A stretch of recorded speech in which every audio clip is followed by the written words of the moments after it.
Good evening, everyone.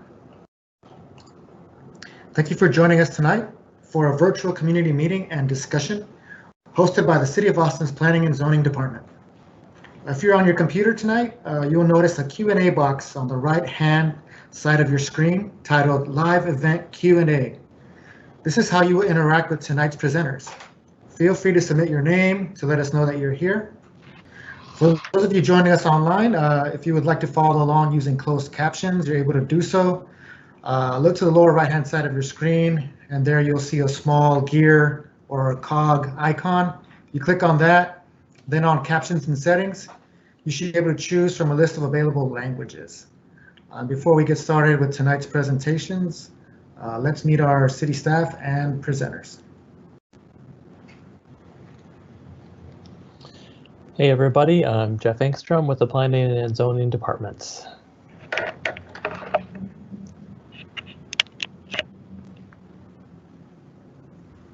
I'm Mark Walters with the Planning and Zoning Department, and I'll be moderating questions this evening.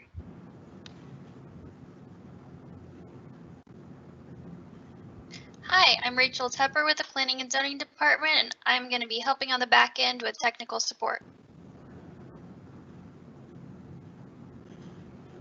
Hi, I'm Jesse Gutierrez with Planning and Zoning, and I'm here to assist in any way I can. Hi, I'm Maureen Meredith. I am the I am the Plan Amendment Case Manager for this case, and I'll be doing the staff presentation this evening. Sorry about that. My name is Michael Whalen. I'm here on behalf of the applicant, Riverside Resources, the owner in the first case that we're going to hear tonight, at 6th and Onion, along with Michael Gaudini. Hi, I'm Michael Gaudini. I'm with him.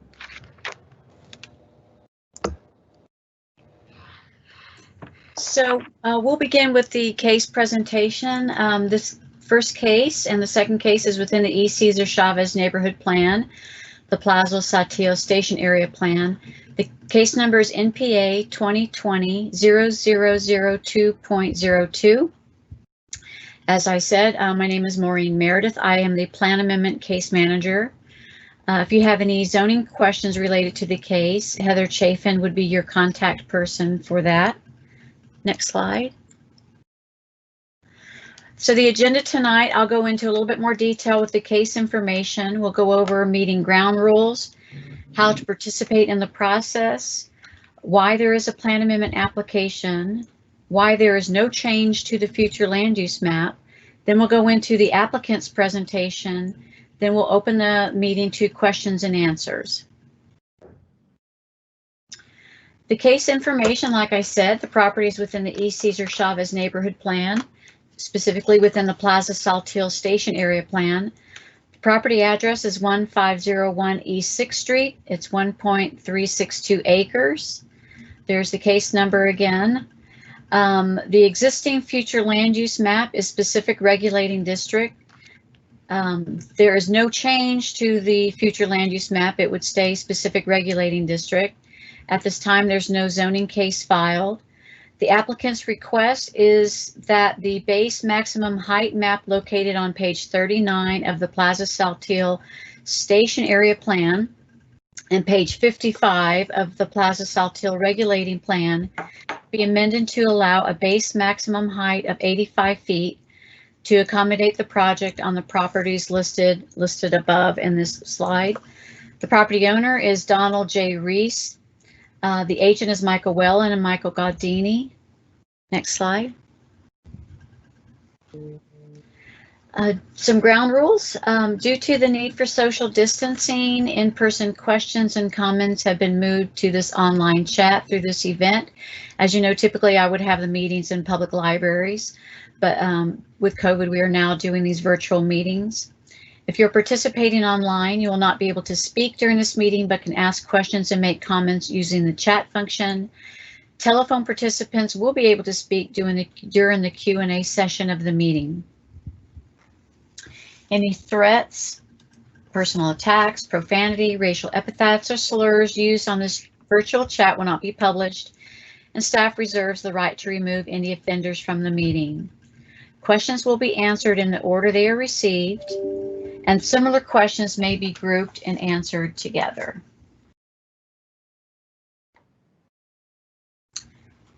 how to participate in the process. All questions will be answered and made available by request within 5 business days on the website.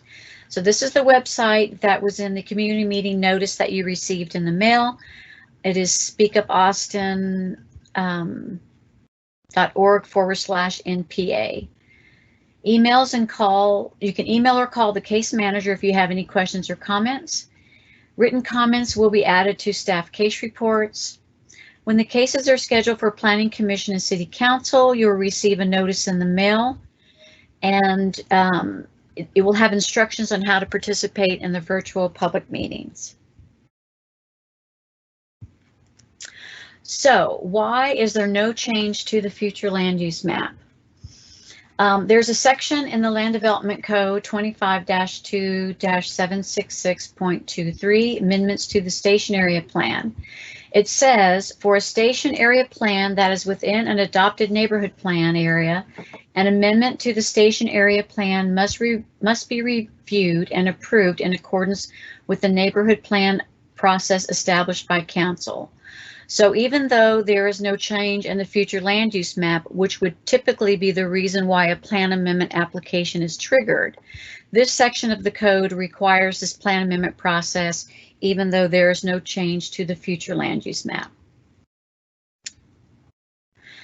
So this slide shows the Plaza Saltillo TOD station area plan, and the next slide shows the map that would presumably be amended in the event it was approved. It's page 39.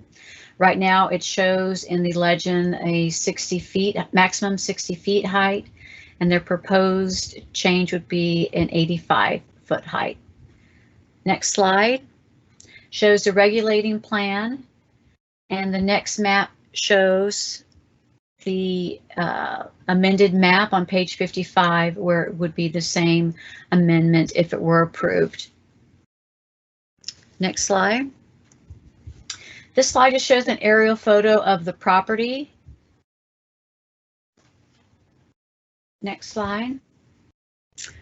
This slide just shows from Google Maps some of the surrounding uses. As you can see, to the north is East 6th Street, to the east is Comal, to the south is East 5th, to the west is Onion Street. Next slide. This slide shows, if you could barely see it, it's kind of a khaki green with white dots. That is the land use color for the specific regulating district land use. There's no proposed change to that. The next slide shows the existing zoning of TOD NP.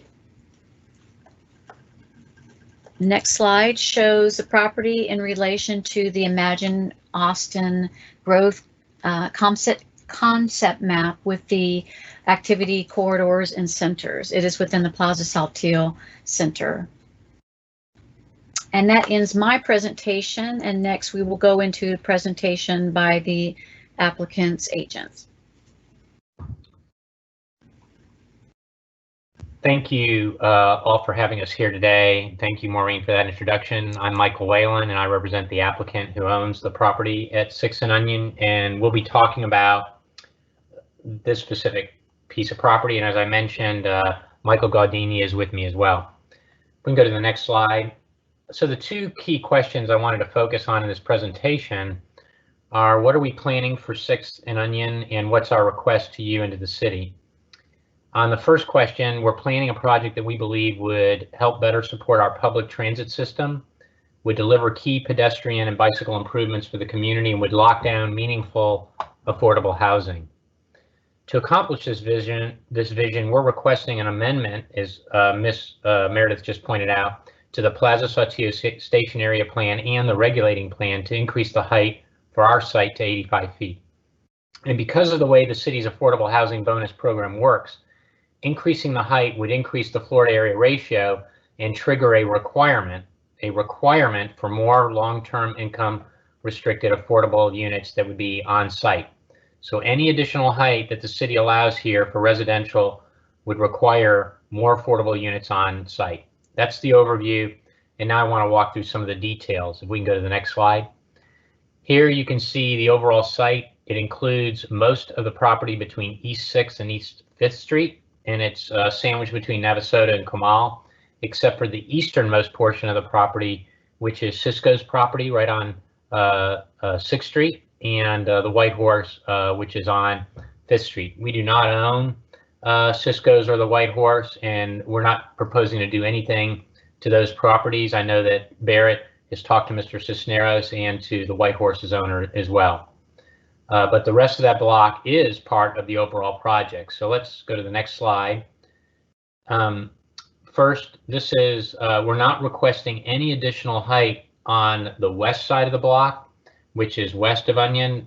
What you see here in orange is the only portion that we're seeking the increase in height. If you go to the next slide, this is the west block, and you can see this is the site that's already under construction, and it will be 60 feet in height. And you can also see here an arrow pointing to where the Paseo is. So again, I want to emphasize we're only talking about the orange area, which is the east block, and the request there would be for 85 feet. We are not seeking any additional height on the west block. If we can go to the next slide, please.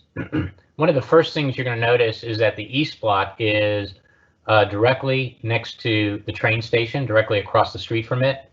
And I think the reason that's important is if you look at the Plaza Saltillo plan, it really revolves around the train station itself. You can see the concentric circles. It actually measures the plan area according to how close or how far it is to the train station. So we see the east block, as Ms. Meredith pointed out, which is right there in that you can see we have it highlighted in orange. It's right in the heart of the plan and is really a unique opportunity to deliver on the Plaza Saltillo vision.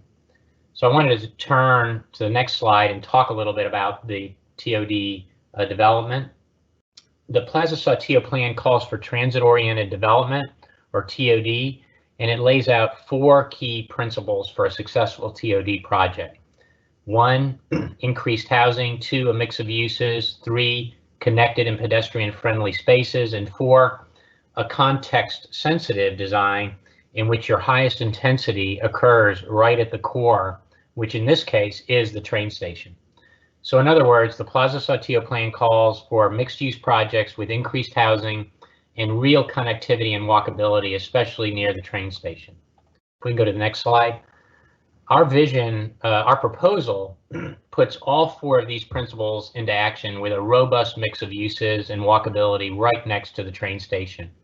And our current request is for increased housing, not for, so I should mention that when we say mixed use here, we're not just talking about residential over some retail space. We mean a real range of uses, including residential, office, retail, and restaurant, a place where people can live, work, shop, and socialize. And this slide right here just gives you a very high level view of the site's layout, especially its connectivity with the Onion Paseo as a key connection between the train station and 6th Street. And I wanted to show you some renderings just to give you a sense of what all this means. So if we can go to the next slide, we'll see the Onion Paseo. This is an aerial view of the Paseo and what we're doing for that north-south connectivity. It will be a nice green pathway in the middle, flanked by ground floor commercial spaces on either side. I want to note that this Paseo is both a public amenity and it will be constructed by the applicant at the applicant's expense. You can see it has ADA ramp throughout and a path for bicyclists to use as well. Next slide. Here we see a ground level view of that Paseo from the train station heading up. It's a 17-foot difference in elevation from 5th Street to 6th Street. We'll talk about that and see that again in a minute when we talk about height. There's an existing crosswalk here, and we will be making it more pedestrian friendly by installing additional stop signs for safety. If we go to the next slide, the Paseo, as you saw from the aerial earlier, would lead north. You go up from 5th Street to 6th Street, and about 2/3 up the way, there'd be a central plaza with key public amenity space midway through that Paseo.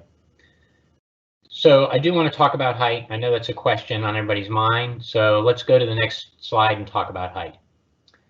As I mentioned, we're we are asking only for additional height on the east block, not on the site that's already under construction. Oh, we lost the slide. There we go. Right next to the train station. And here you can really see the elevation change from 5th Street to 6th Street, the 17-foot drop.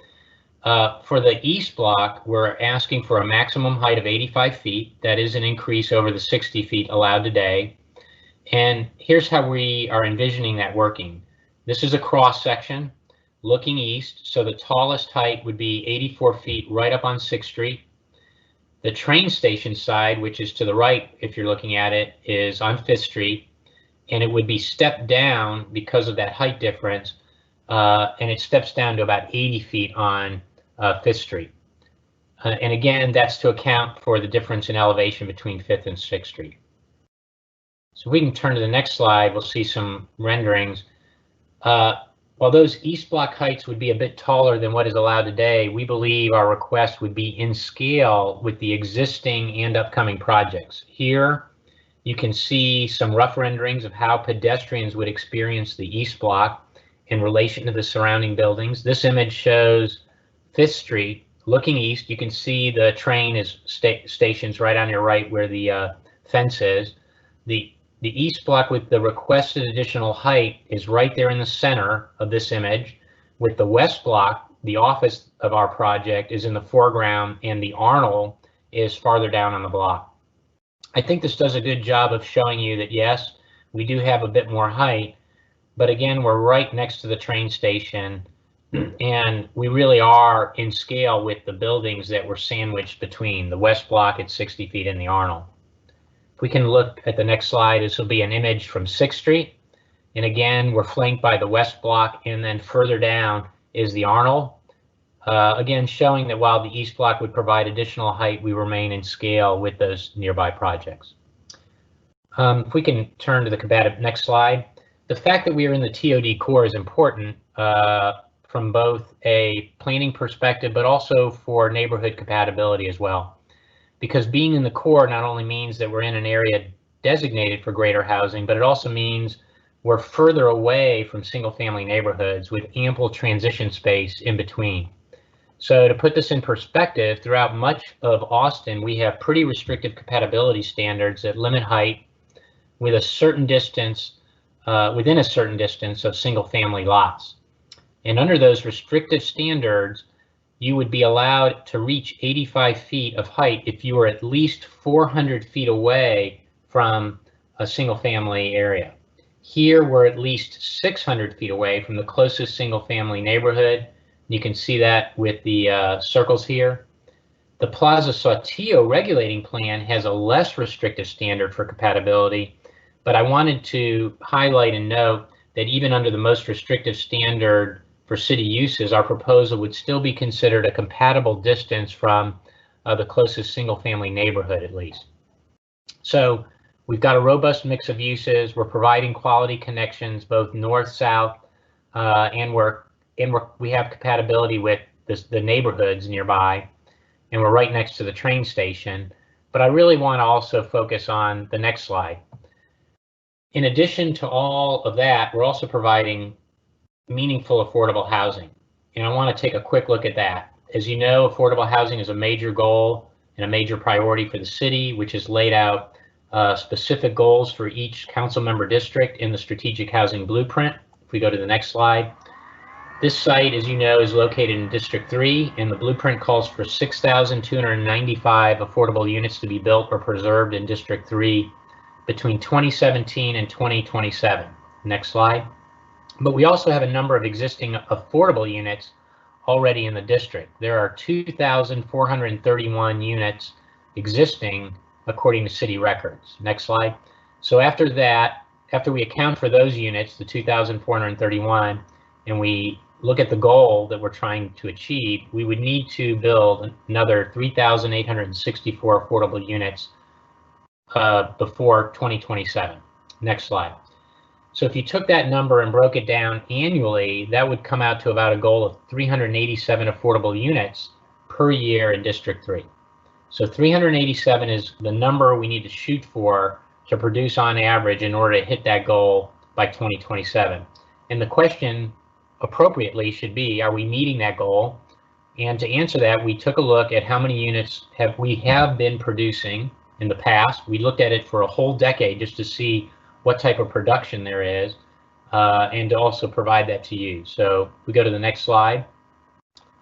Oh yeah, so first here's the 387 line that we would need to hit per year. And then if we go to the next slide, this shows the number of affordable units in each year only in District 3 over the last decade. And as you can see, except for 2016, we have fallen far short in District 3 of reaching that goal. Obviously, we've fallen much further short in other areas as well. Next slide. So if we want to meet these goals, we need to take advantage of the opportunities that sites like the East Block provide. Due to the site's location at the heart of the TOD core, due to its compatible distance from single-family neighborhoods, we have the opportunity to provide additional height and increase the number of affordable units. And it would all be done through an existing enforceable city program that requires affordable housing as a condition of adding more buildable area.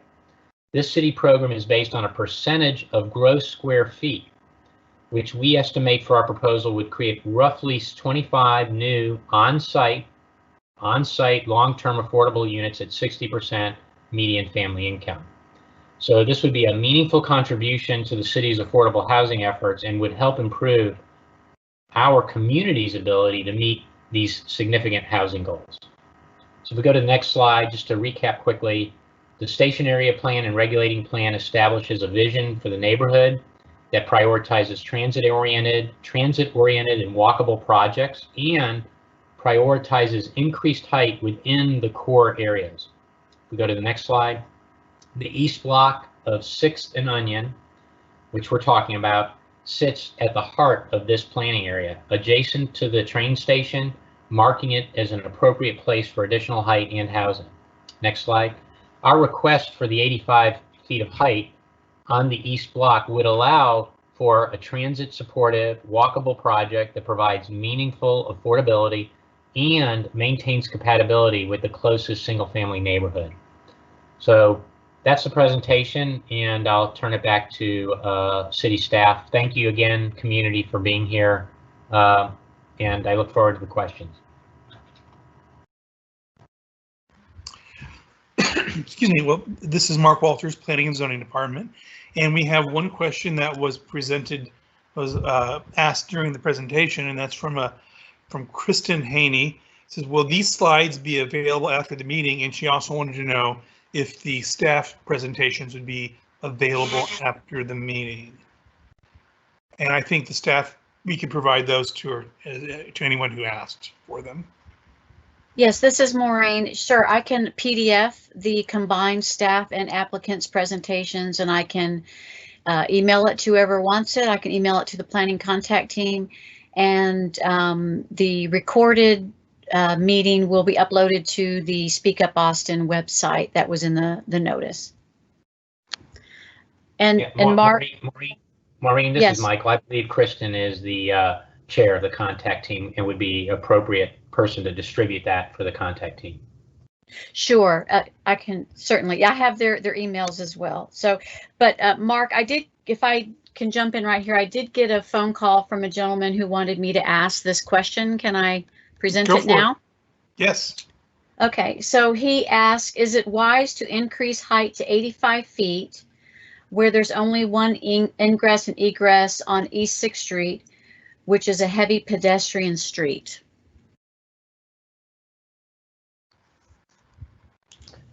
Right. So we talked about. Do you know the name of the person that asked the question, Maureen? I think it was Michael McHone. Okay. So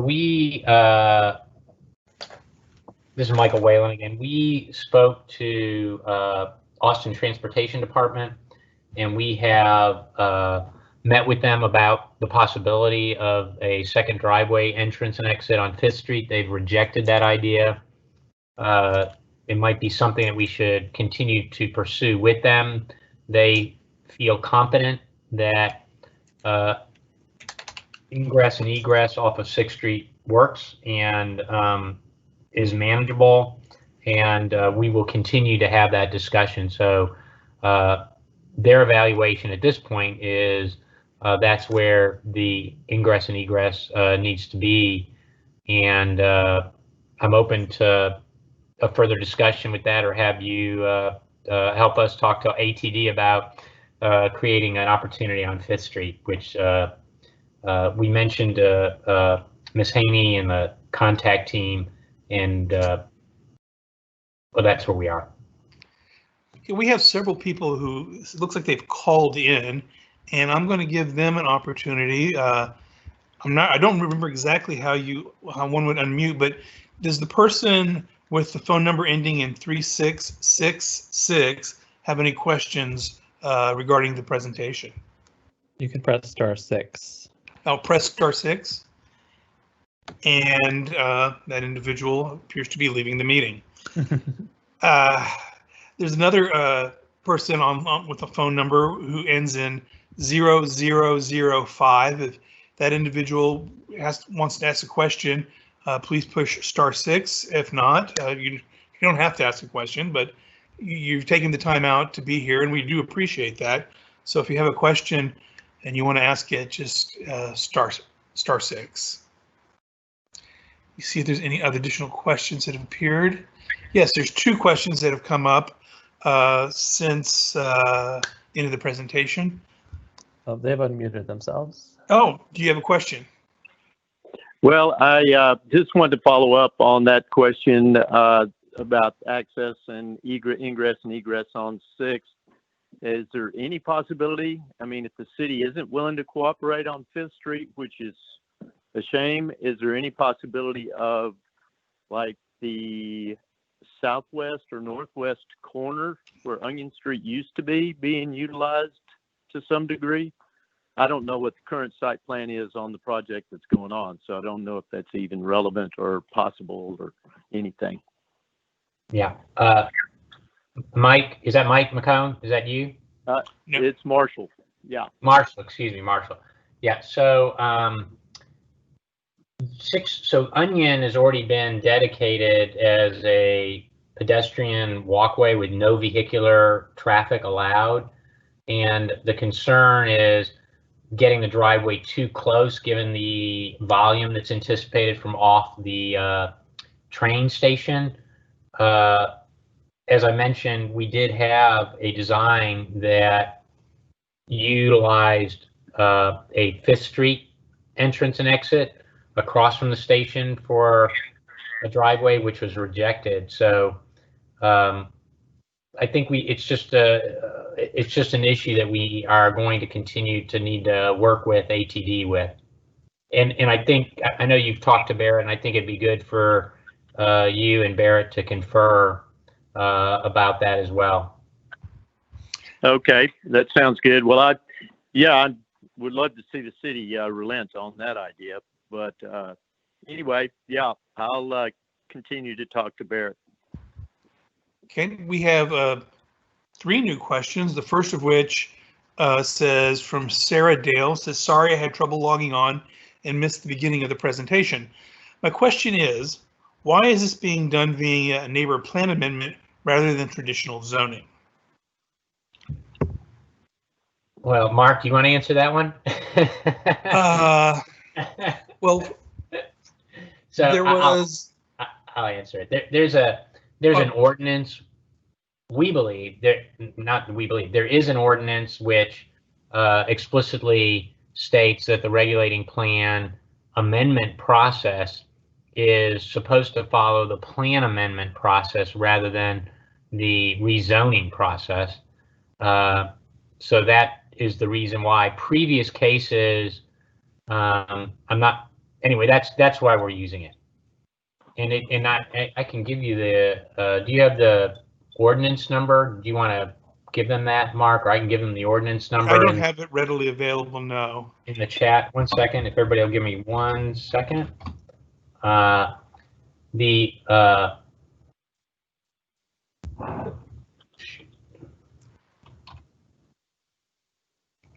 The ordinance number, if you want to put this in the chat, somebody on the staff side, You take care of this. Rachel, is please. it's 2008 1211-082. 2008 1211-082. It amended the city code, and for some reason it is not set forth in the city code, but this is an ordinance that exists, modified the city code, and sets forth the way in which the regulating plan is to be amended through a regulating plan process. So that's why we're having the meeting, because that the station area plan is being amended, and so that's the purpose of tonight's meeting. Okay, try to get that out, and if we can't get it out, Sarah, we'll definitely see we can. It will be in. Well, this video will be recorded, so that this section will be there. So if we don't quite get in the chat and you don't get it this evening, you will be able to watch the video and get that information, or you can contact Miss Meredith and she can get that to you. I just added it to her underneath her question. Okay. This is from an anonymous viewer. How does a 25-foot height increase contribute to your vision of transit-supportive, pedestrian and bike-friendly project?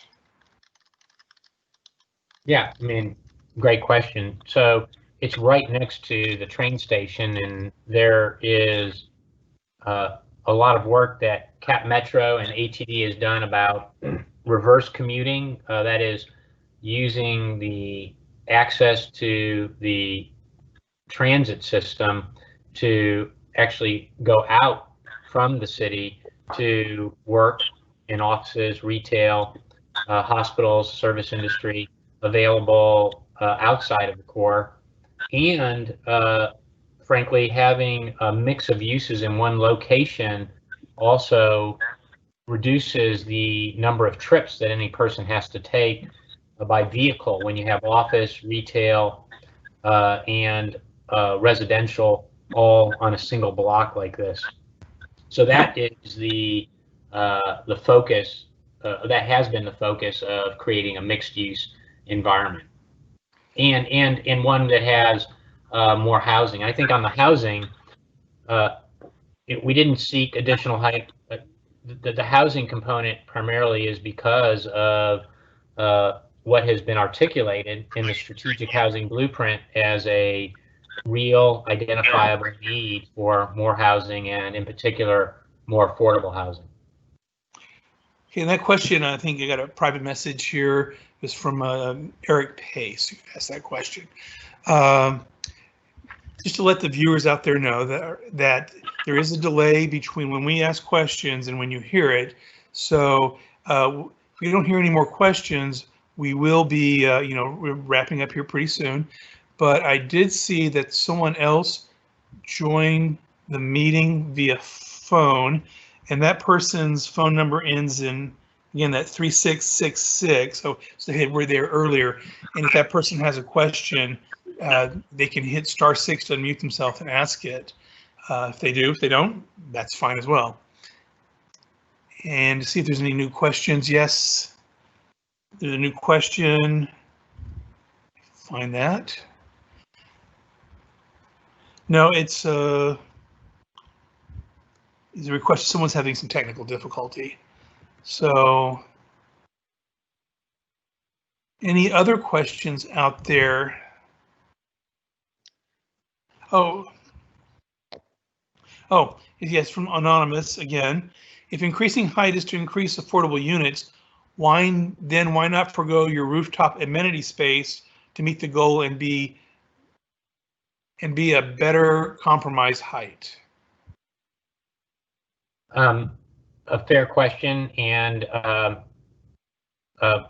during the contact team meeting, I'm going to talk a little bit about a possibility of a lower height, with some ideas about using some cement in the floors instead of wood to further reduce the height. So yes, fair point, fair question, and if you are unable to attend the contact team meeting at 8 p.m., I'm happy to walk through kind of the alternative in that regard, but there is an alternative that could possibly get below that 85. So fair question. Okay. There's another question from Sarah Dale, and this is directed to city staff, and we might have to get back to you on this, but I'm going to read it and we'll see where this goes. This is to city staff. If there is merit to the height increase, why not implement this change to additional lots? Essentially, if anyone meets the same requirements as outlined for this development, this project, why not change the plan to allow for other lots to do the same? I'm not going to say I disagree with that, but in order to do that, that would require a public process.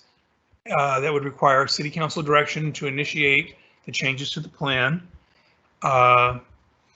And not that doing a public engagement process is impossible right now. It's definitely far more challenging than it was 6 months ago. But we would need, in order to do this, we would need to revisit the plan, have an amendment process, an update process, and to make sure that we did get a good swath of community input before moving forward with any changes. I hope that answers your question, but as staff, we can't just unilaterally go out and say, we're going to change this. It would require city council direction and action, because it would require changes to the regulating plan. It would also require changes to the station area plan. So, and this would be a fairly significant change. So again, going back to what I said previously, this would require a public process to make sure that this is something that there is a community, some community support of. There's another question from Anonymous. Is you mentioned 25 affordable units could be added in this project. How many affordable units would be provided at the 60-foot height instead of going to the additional 80 or 85 feet? I would have to go back. I think we would end up losing about half of them, somewhere between, maybe not half. I need a because of some redesign we've done, we would lose at least a third of the affordable units. It's based on square footage, so you'd be knocking down 2 to 3 of those floors. Maybe, given the height change, maybe 2 floors on the one side and 3 on the other. But we can pull together that data at 60 feet, how many you would lose. And I bet you we can have that data by 8 p.m. I'm pretty sure it'll be at least half, but we'll confirm that. We have another question from Sarah Dale. Her concern is amending the plan for one development, although it sounds like this is a process they have to follow. That this is a one-off, and why isn't this being done? I guess that's the issue. Well, it's the process by which the plan is amended, and this is the applicant requesting this in order for them to build the project they would like to build. You like to add anything to that, Michael? Yeah, I think the only thing I would add is there is no other way to do this. Like, I mean, you can't file a rezoning unless you're rezoning to something that exists. The 85 feet does not exist.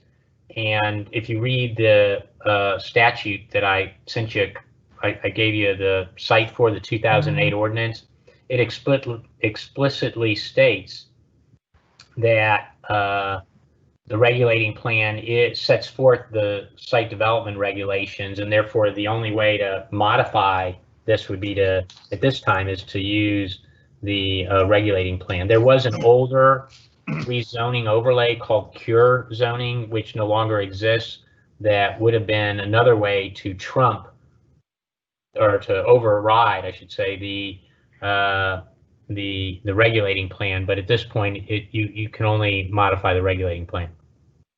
Okay, there's another question from Anonymous. Is the link for the contact meeting posted publicly? And I don't know the answer to that. I don't know who would have the answer. Maybe someone from the contact team could post that information in the chat and people may be able to see that. Another question from Anonymous. The TOD Saltillo has maintained a maximum building height of 60 feet. How is this, I guess, assuming this project, preserving the original vision of the district? Again, thank you, Eric. I think it's Eric that's asking these. I do believe that's Mr. Pitts. Yes. Fair question, and I think we went through the TOD principles that have been articulated, and those priorities include residential, increased residential, which is precisely what we are doing under these circumstances, is increasing the height to add residential, add affordable units into the mix. And also I think we see now that with construction techniques and construction costs, the additional height, which is allows for there to be more housing without having to go much higher than this. You can't, frankly, because of the International Building Code requirements. Once you get above a certain height, you kind of end up in a different code and more complicated and difficult code for building. And I might add, there is a built-in amendment process. So the council that passed that amendments did envision that these plans they're not written in stone and they are subject to change. And so there is an amendment process built in to acknowledge that circumstances may change from the time the plan is adopted to when somebody attempts to do something with the plan. So there is that.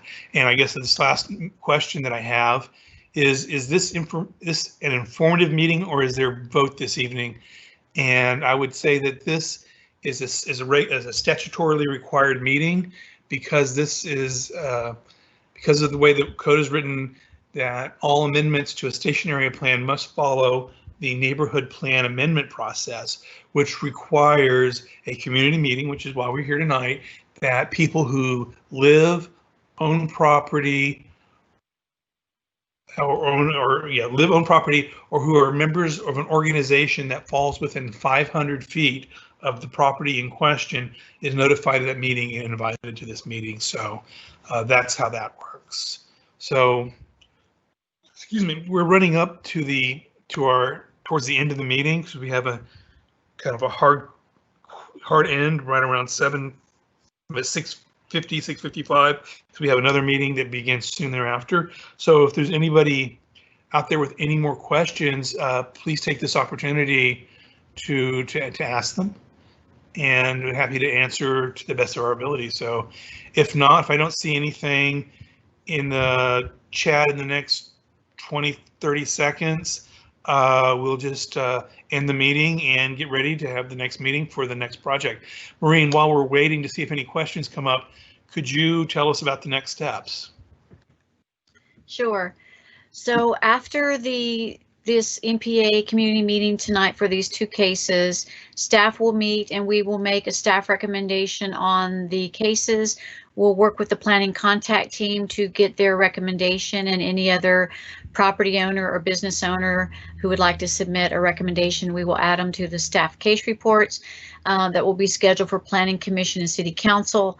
If you live within 500 feet, you'll get that public hearing notice in the mail that will have the date and time of the virtual public hearing with instructions on how to participate.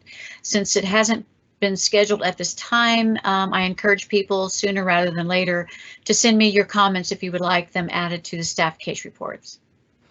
Okay, and I hear it out for anybody who would like to have the meeting. It's I think you said it's at 8 o'clock this evening following the next presentation, and the Zoom link or whatever platform that they're using is posted on the East Cesar Chavez website, and I assume that means the contact team's website or the associate. I think it's the contact teams. So anybody who is watching who's not a member of the contact team who would like to attend that meeting, if you go to the East Cesar Chavez contact team or ECC contact team, you can attend that meeting. Oh, and we're working at home, so you will hear a dog from time to time. Let's see if any other questions. Someone was having trouble with some technical stuff, so I think we've taken care of that. So if there's no more questions, it's 6:50, and those of you who would like to attend the meeting following the next presentation, you go to that website.